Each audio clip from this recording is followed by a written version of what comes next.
पाकिस्तान के TV dramas दुनिया भर में देखे जा रहे हैं और इंडिया में ख़ास तौर से हमारे टीवी ड्रामास चल रहे हैं, लोग बहुत पसंद भी कर रहे हैं, फीडबैक भी बहुत अच्छा आ रहा है। आपको पर्सनली किस तरह का फीडबैक मिला आपके ड्रामों पर और क्या फ्यूचर में आपको लगता है कि आप इंडिया में जाके काम करेंगे? कुछ साल 3 साल पहले जब दास्तान की शूटिंग थी उसके बाद की बात है। I had signed a film over there. वो पेंडिंग हो गई, वो बनी नहीं कंप्लीट, यानी शुरू भी नहीं हुई वो फिल्म। दीप्ति नेवल, मैं पहले ही बता चुका हूँ, उनकी फिल्म थी जो मैंने साइन की थी। उनका अपना प्रोडक्शन हाउस था। She is a great actress over there. I went to see her. अच्छा, उसके बाद गैप आया बीच में, कुछ नहीं हुआ, ना वहाँ गया। अभी रिसेंटली जब से वहाँ प्लेस चल रहे हैं तो मुझे 2-3 बहुत अच्छी ऑफर्स हुई, कुछ शोज़ भी ऑफर हुए, कुछ फिल्म्स भी ऑफर हुई। बट अच्छे लोग थे, बहुत अच्छे हैं सब, and I am really thankful them. They call us up and they call us for work. But वो मुझे कुछ ऐसा अपीलिंग नहीं लगा कि मैं वो कैरेक्टर करूं या मुझे वो फिल्म करनी चाहिए अभी फ़िलहाल। So I just nicely said no to them obviously. तो आई एम जस्ट थिंकिंग कि जब तक कोई बहुत ऐसी चीज़ नहीं आएगी जो मैं करना चाहता हूँ, जिससे मुझे लगे कि ये मुझे करना चाहिए और जिससे मुझे लगे कि यहाँ पे मेरी जो एक्टिंग एबिलिटी है मुझे दिखाने का मौका मिलेगा और जो लोग मुझसे एक्सपेक्ट करते हैं वो एक्सपेक्टेशन लेवल उनका, मैं उस पर उतरूँगा, तो then I will only do that kind of work. So I just don't want to compromise on that. So इसलिए बहुत अच्छे अच्छे ऑफर्स हैं, कुछ कॉल्स आ रही हैं and things are good. It has just started, like वो नहीं होता कि एकदम से एक बहुत चीज़ ओपन अप होती है, तो प्लेस के बाद वो वाला हुआ है। Like a lot of interviews, the journalist are calling from there and I think it's a very nice thing. या इट्स अ गुड थिंग। अब हम बात करते हैं आपके फीमेल फैंस की, क्योंकि ज़ाहिर है आपकी बड़ी हेल्थी फीमेल फैन बेस है। और एक किसी भी यंग एक्टर के लिए बहुत शुक्र, मैं बहुत बहुत शुक्रगुजार हूँ।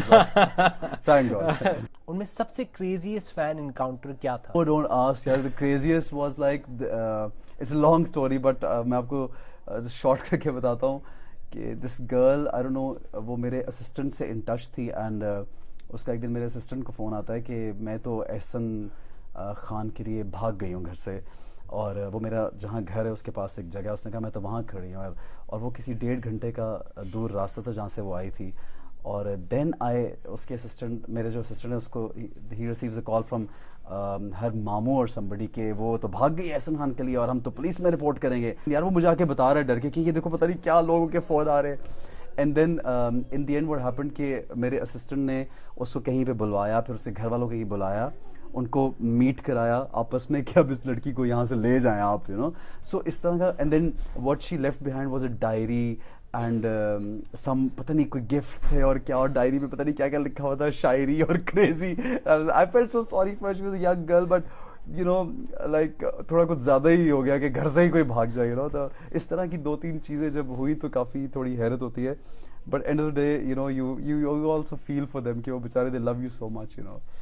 ऐसे पिछले कुछ सालों में पाकिस्तान में जो ड्रामे बन रहे हैं वो काफ़ी बोल्ड सब्जेक्ट्स पे बन रहे हैं, और आपने भी ऐसे कुछ ड्रामों में काम किया है जिनमें काफ़ी बोल्ड सब्जेक्ट्स थे, जिनको बड़ी अच्छी तरह और बड़े सेंसिटिविटी से अप्रोच किया।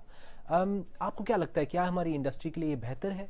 आई थिंक कि डेफिनेटली, जैसा आप कह रहे हैं कि बहुत ज़्यादा मुख्तलिफ स्टोरी से भी काम हो रहा है, बट आई पर्सनली फील कि हर तरह के जॉनरा पे हो रहा है काम, बिकॉज जो टिपिकल फैमिली ओरिएंटेड स्टोरीज़ हैं वो सोप्स में बहुत ज़्यादा यूज़ होती हैं, वो जिनको हम 7:30 वाला ड्रामा बोलते हैं। Then 8 o'clock comes the prime time, और उसमें बहुत एक्सपेरिमेंट्स हो रहे हैं, बहुत डिफरेंट प्लेज हो रहे हैं। And then 9 o'clock is the other time. So I think it's a huge market now, and बहुत ज़्यादा हर तरह का काम हो रहा है, और एक्टर पे डिपेंड करता है कि वो क्या स्क्रिप्ट चूज़ करता है, कौन सा प्ले चूज़ करता है। नॉर्मली जब हम लोग स्क्रिप्ट पढ़ते हैं तो ये देखते हैं कि उसमें एलिमेंट एक फैमिली को अट्रैक्ट करने का भी है, लोगों के लिए एक अच्छी बात भी है उसमें, कोई ऐसा भी सब्जेक्ट ना हो जो शायद बैकफायर कर जाए या एक्सेप्ट ना हो, तो you have to keep a balance in that.